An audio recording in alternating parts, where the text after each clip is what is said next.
Instead of hiding from death, Sam seemed to go out of his way to meet it.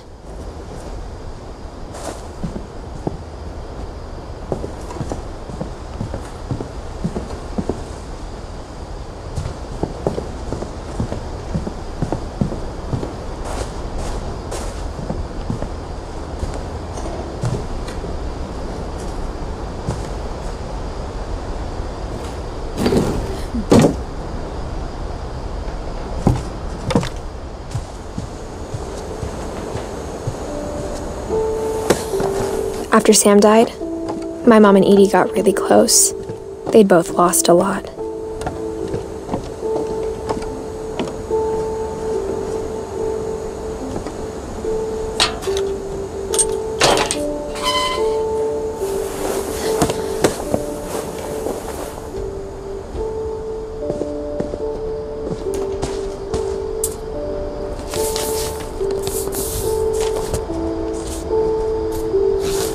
Dear Kay, do you remember the way Gregory used to laugh when he thought he was alone?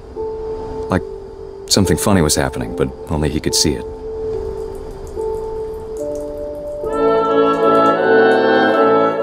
I think he saw things the rest of us don't.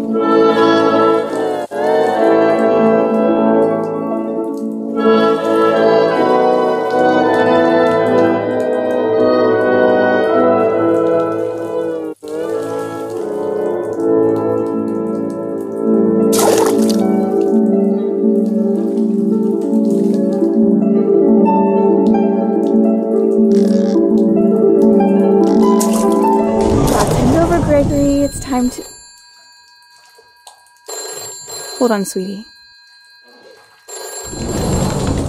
Hello? Sam, I told you I don't want to talk right now. I wonder what he saw.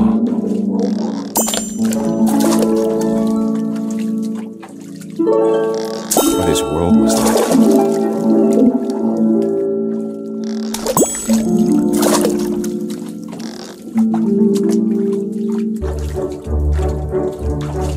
It reminded me so much of Calvin. Lost in his imagination.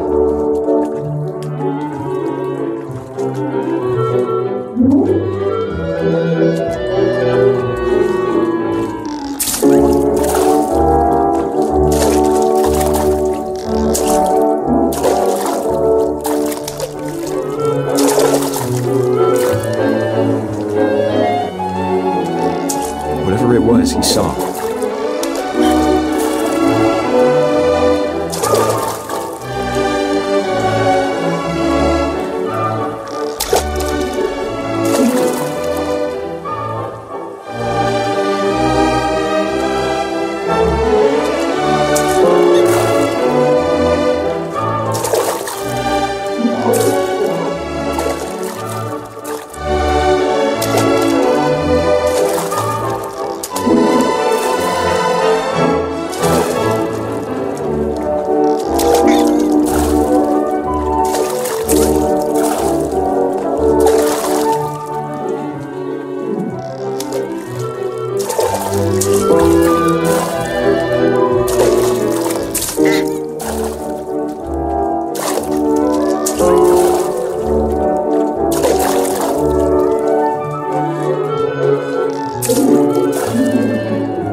Made him happy.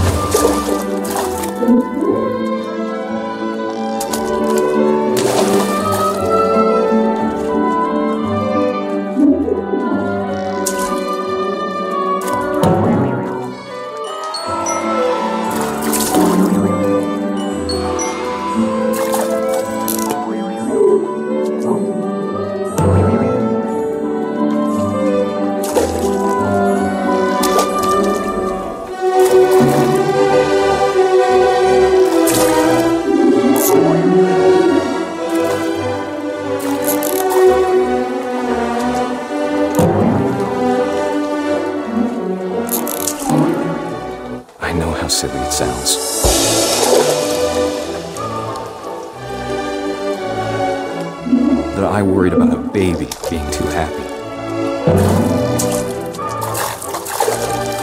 But I could feel him slipping away.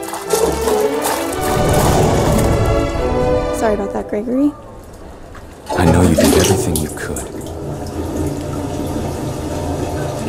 Maybe if I hadn't called that night. Damn it. Hold on, I don't want Gregory to hear this. I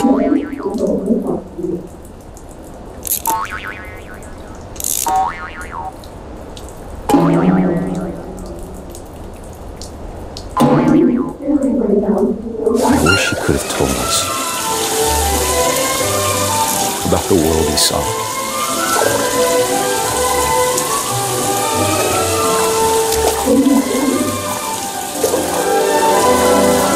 There's so much I don't understand about Gregory. About everything.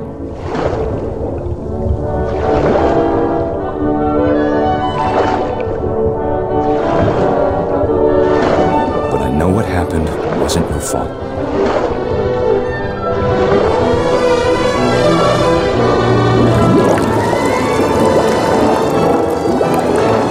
I'm sure he's happy. And he'd want you to be happy too. Good luck, Kay. Love, Sam.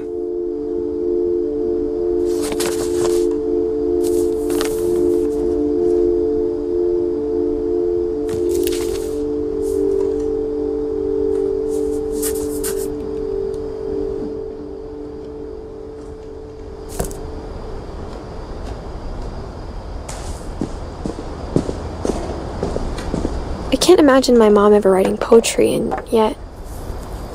A poem for Gus, who always said the wedding was a bad idea. Our father never hit us kids, at least not very hard, before the day my brother said with teenage disregard that he'd be dead before he'd see a wedding in our yard.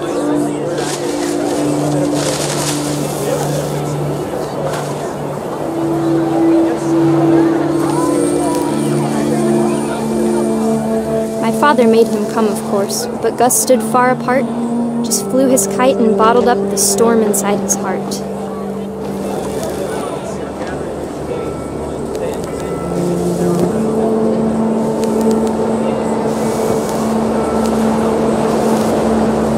I tried to talk him out of it, but though he'd never met her, "We don't need a stepmom," were the words that I now pronounce you husband and wife. You may kiss the bride.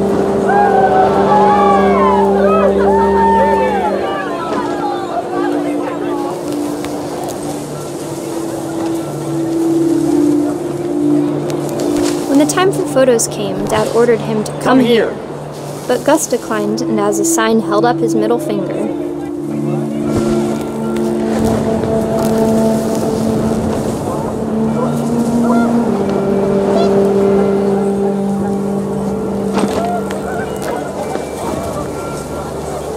The wind picked up, and panicked geese appeared and quickly went. But all the humans did that day was go inside the tent.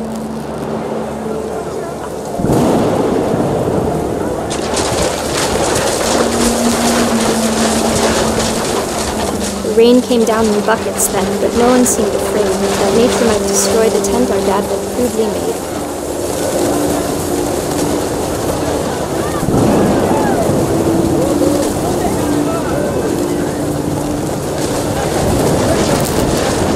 The thunder sounded much too close and full of angry power, but all my father said to this was, "Make the music louder."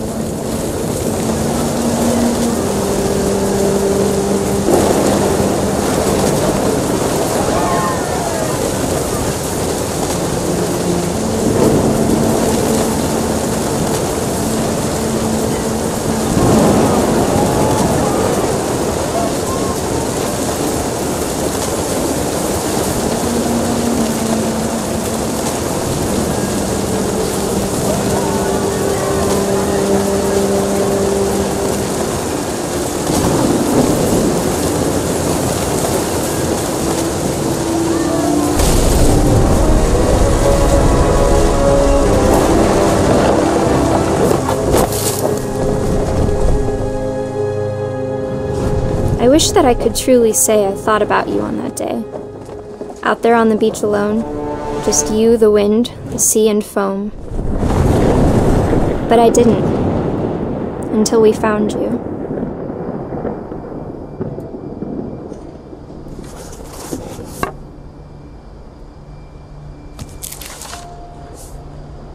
She never talked about him, but Mom told me once if I was a boy, they were going to name me Gus.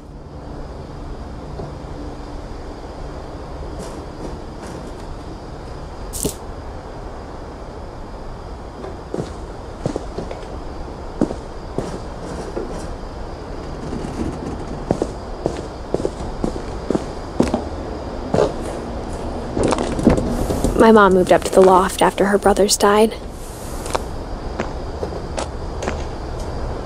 At the time, it was as far away as she could get.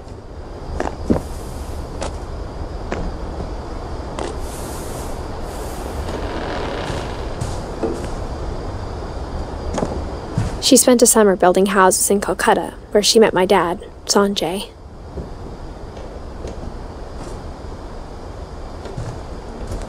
Religion was another thing my mom never talked about, but I think it helped her a lot after her dad died.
My mom moved to India a week after graduation and got a job teaching English. Louis was born a year later.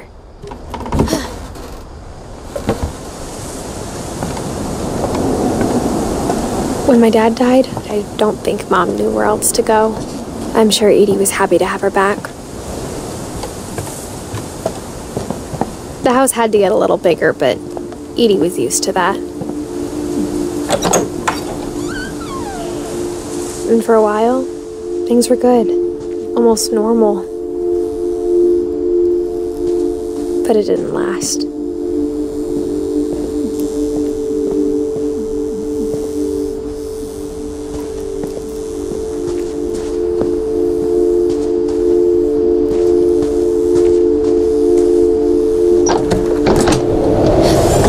The beginning of the end was Milton's 10th birthday, when Edie gave him a castle. After Milton disappeared, the only thing he left behind was a room full of paintings.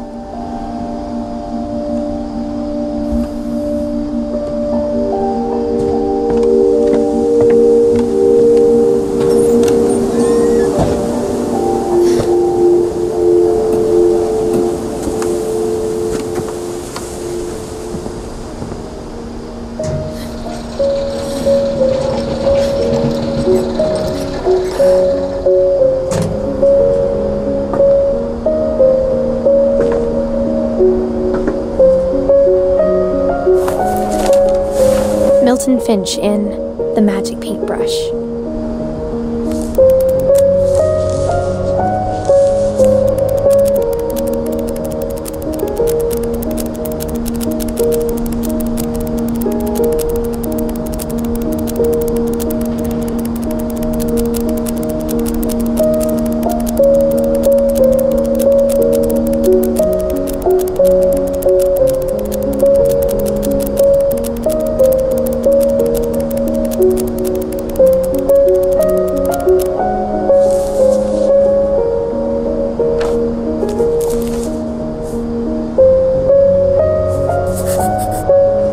was 4 when Milton disappeared.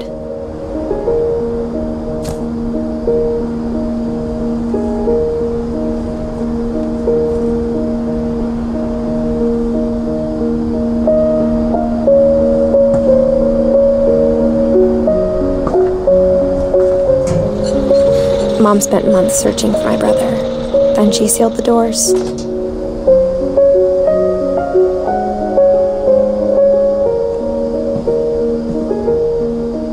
Whatever Milton had found in the house, Mom didn't want it getting out.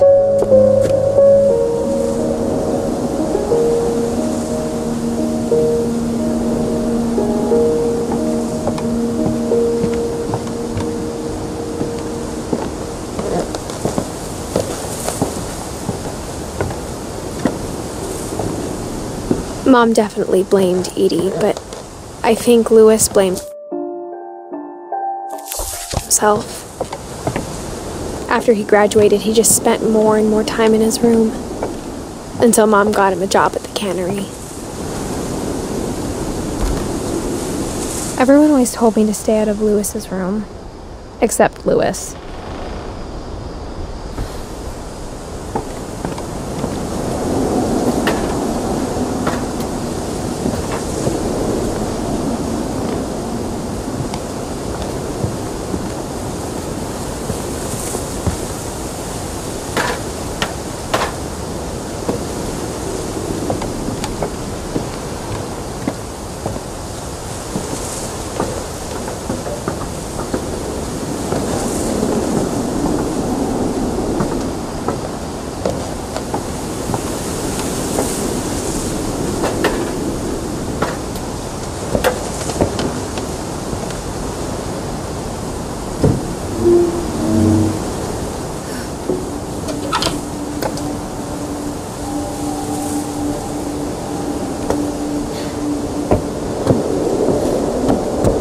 Lewis's room smelled very, very familiar.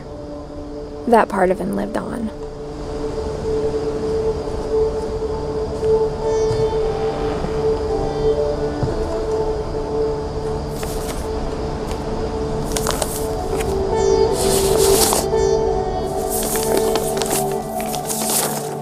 Dear Mrs. Finch, as Lewis's psychiatrist, I can understand your desire for an explanation. As I see it, the trouble began in January, shortly after we convinced your son to seek treatment for substance abuse. Newly sober, I believe Lewis first noticed the monotony of his daily life.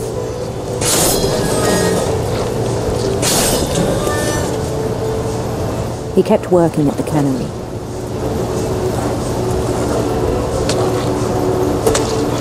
But he withdrew part of himself. In our sessions, I saw the same behavior. His mind began to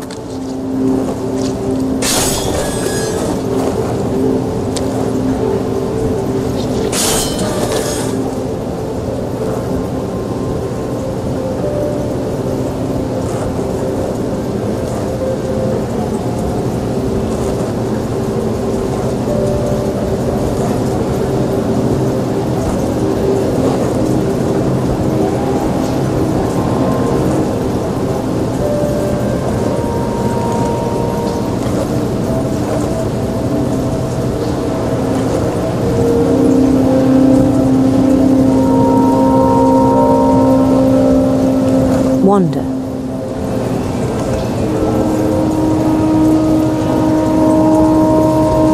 I asked him to describe it. He said he started small.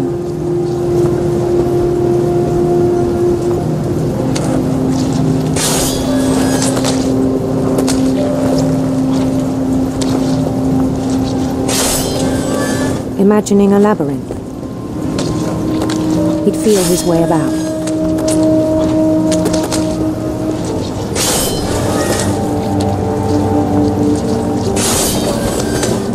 Then something moved. Bats. And toads.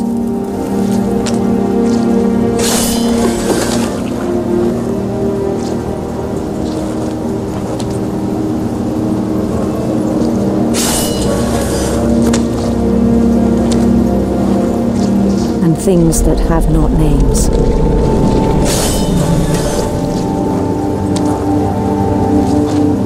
He knew it was all in his head.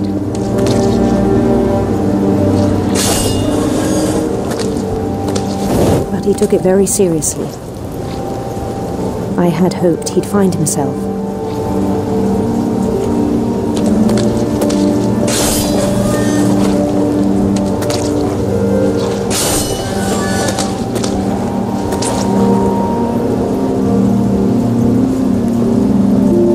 But he found something more.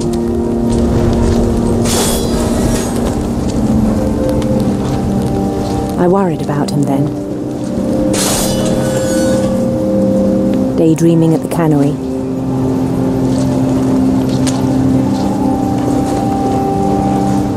I spoke with his boss. But he said Lewis had become a model employee. Methodical, tireless, focused.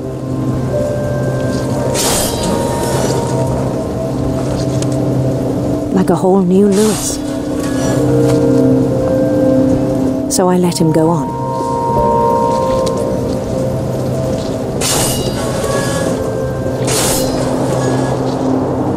I even encouraged him. It seemed very promising at first. He told me he'd made a new friend.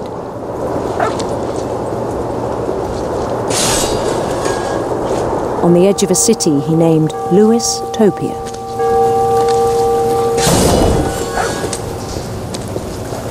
He built the city up slowly, brick by brick.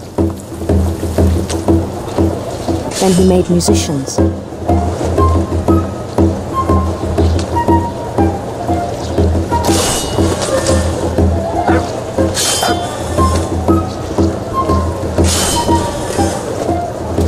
And songs for them to play.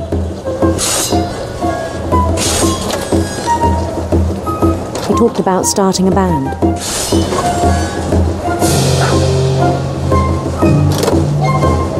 And he was always humming something. Every day his imagination grew stronger.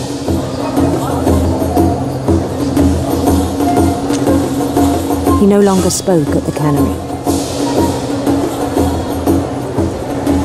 But his chopping was as reliable as ever. Then one day it struck him that all the cheering crowds, even the stones under his feet,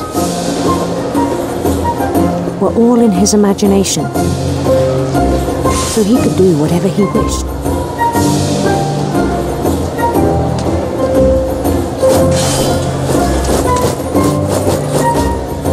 He held an election for mayor.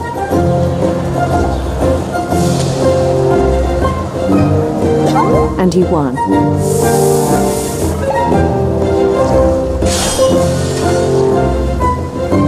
They begged him to stay, but his mind was already wandering. It became a game for him.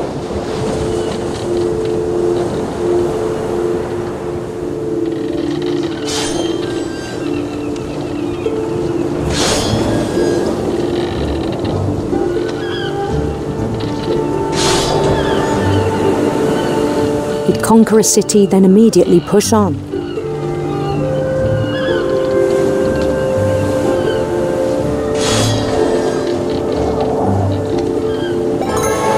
New Louisville.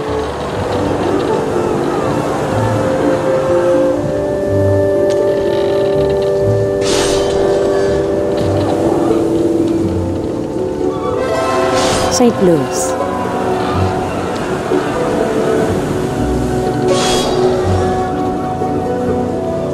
He started drifting away from our reality.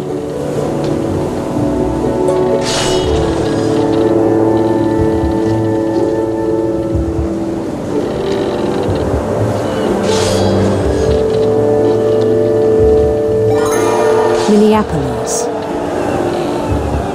Until one day he forgot to go home from the cannery. Even as his mother pleaded with him, part of Lewis kept sailing on.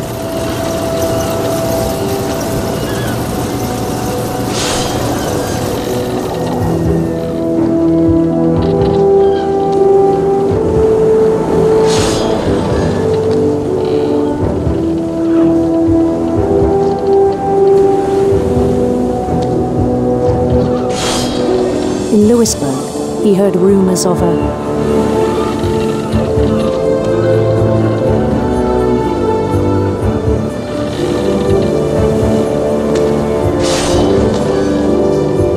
handsome queen.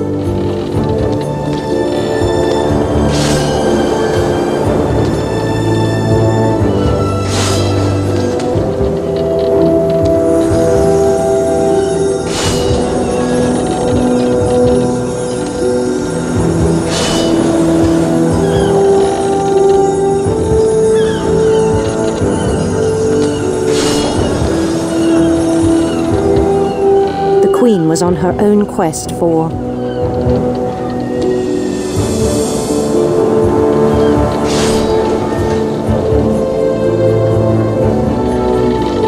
sinister serpents.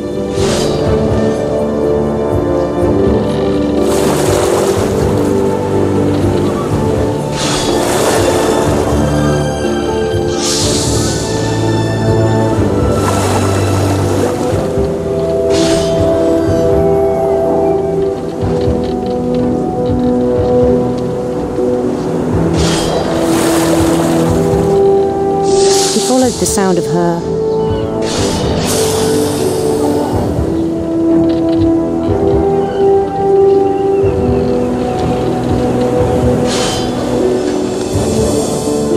silver harp.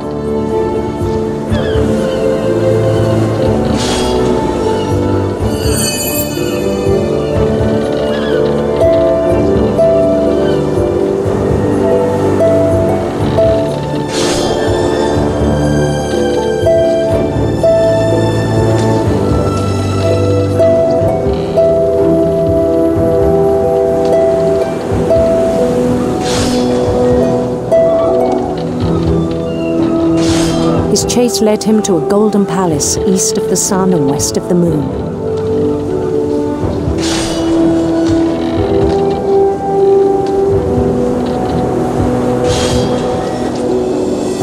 Even then, his logic remained sound.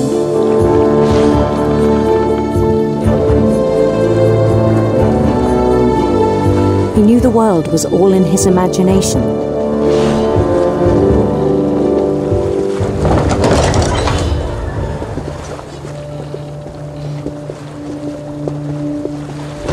But he was so proud of having created it.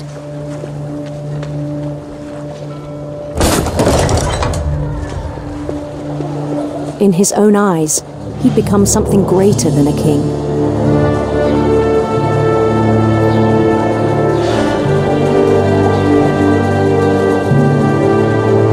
For someone who'd never known success in the real world, I think it was overwhelming.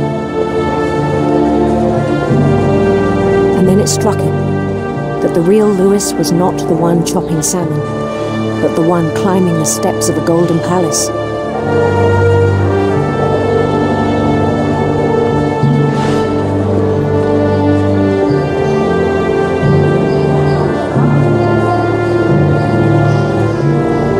My imagination is as real as my body, he told me. It was hard to argue with him.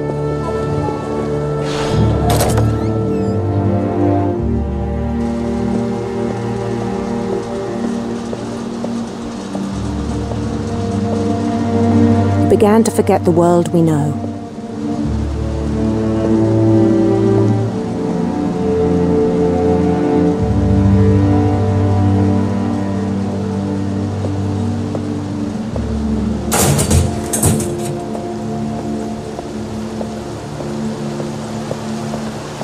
I think it pained him to remember Louis, the cannery worker.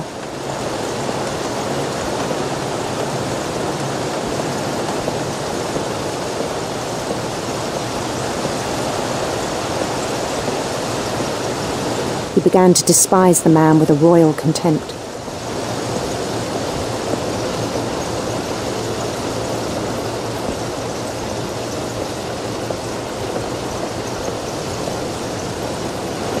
I still thought I could save him. Even after he said he was being crowned king over all the lands of wonder. The palace would be packed with his companions.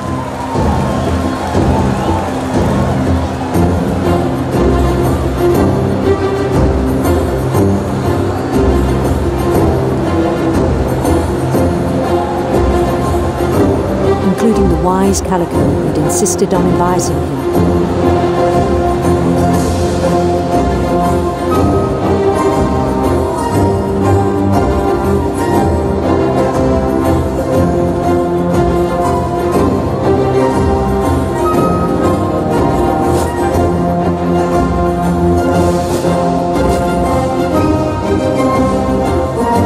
His queen waited, holding his crown.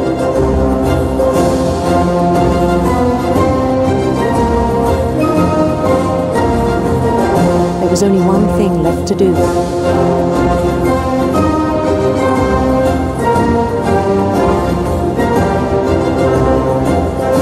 Bend down his head.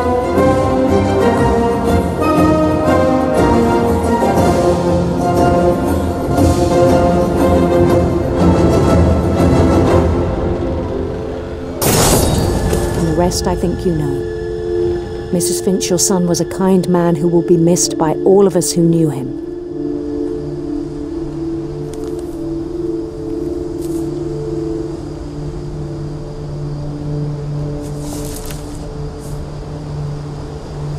My brother was really cool. I wish you could have met him.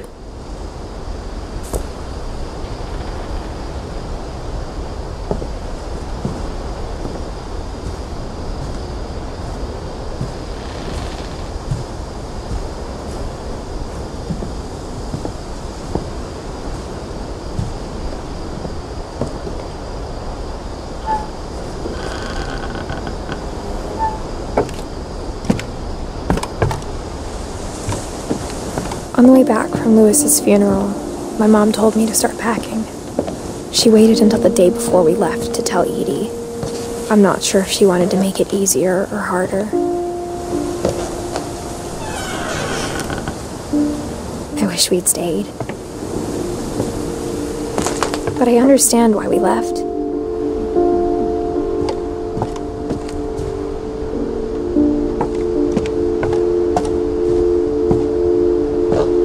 My mom ended up leaving everything behind.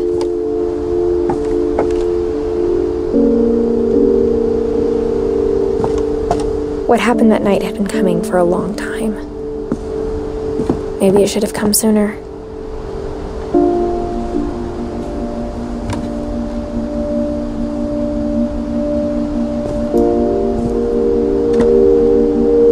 But it had to end one way or another. All that's left now is to tell you about that last night.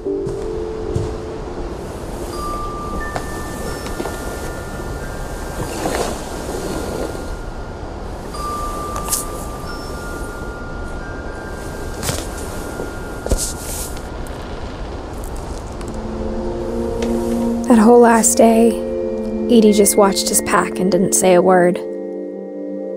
Until supper, when she raised her glass and said, "To our final night together, and all our final nights apart."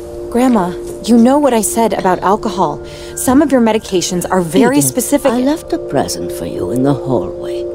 Why don't you go open it? The grown-ups have to argue now. I'm sorry, you're right. We're all leaving tomorrow. Let's just enjoy our last... I'm not leaving. Edith, you're excused.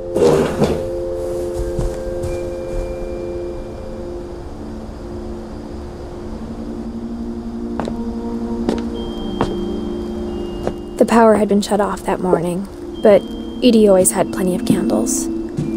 When my mom sealed the library, I don't think she knew about the other entrance, or that Edie had a key to it.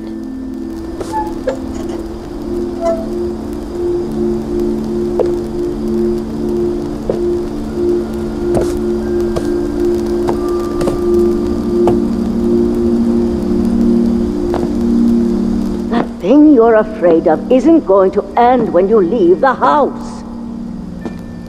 Edith has a right to know these stories. My children are dead because of your stories. I think it's best if Edith and I leave tonight. We'll have the nursing home send a van for you in the morning. Okay?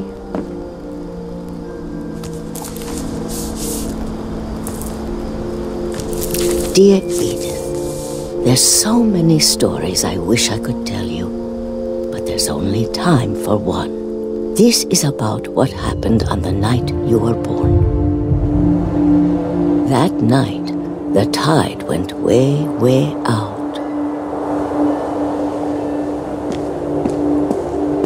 It was the first and last time I ever saw the old house aground.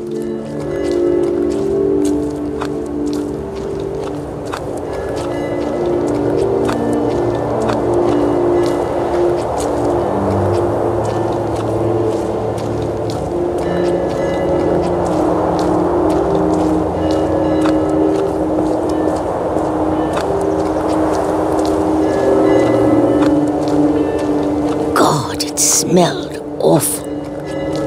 You know, I've seen that house every day of my life.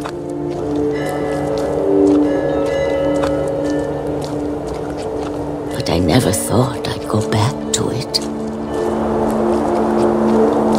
When the fog rolled in, I lost my way.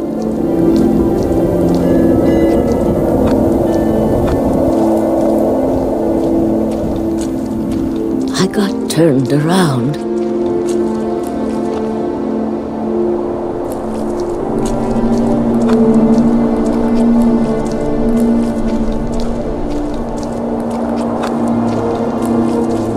For a while, I wandered.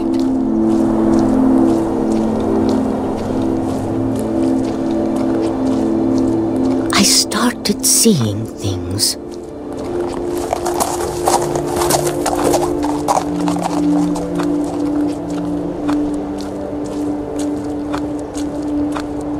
Things I'd forgotten had ever existed.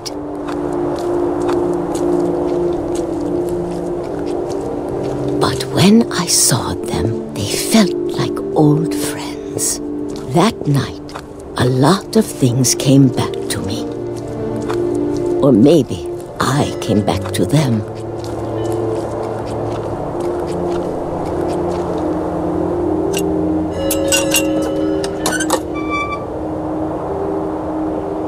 Things I can't explain, but that I need you to try and... Edith, what are you doing in here?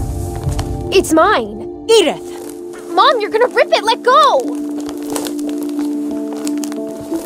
I kicked and screamed, but Mom dragged me to the car. I never saw Great-Grandma Edie again. The next morning, the van came to pick her up, but she was already gone.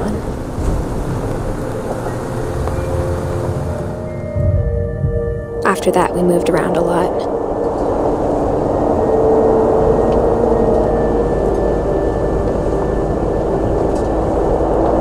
We both tried to make the best of it.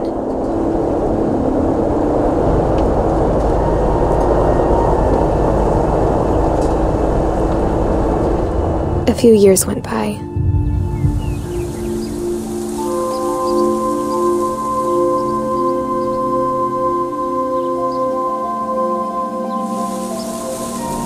My mom didn't like to talk about it, but she started getting sick a lot. The rest happened pretty quickly.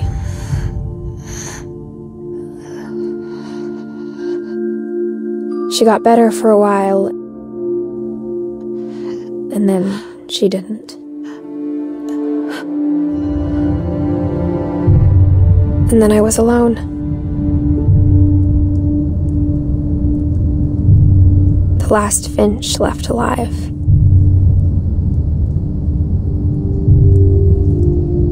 Until I found out about you. I'm still not sure what to tell you about all this. If we lived forever, maybe we'd have time to understand things. But as it is, I think the best we can do is try to open our eyes. And appreciate how strange and brief all of this is.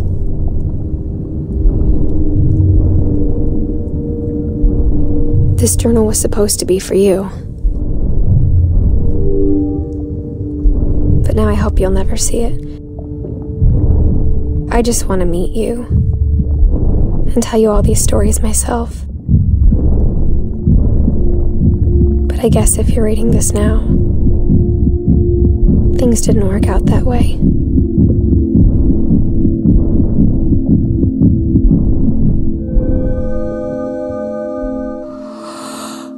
This is where your story begins. I'm sorry I won't be there to see it. It's a lot to ask, but I don't want you to be sad that I'm gone. I want you to be amazed that any of us ever had a chance to be here at all. Good luck.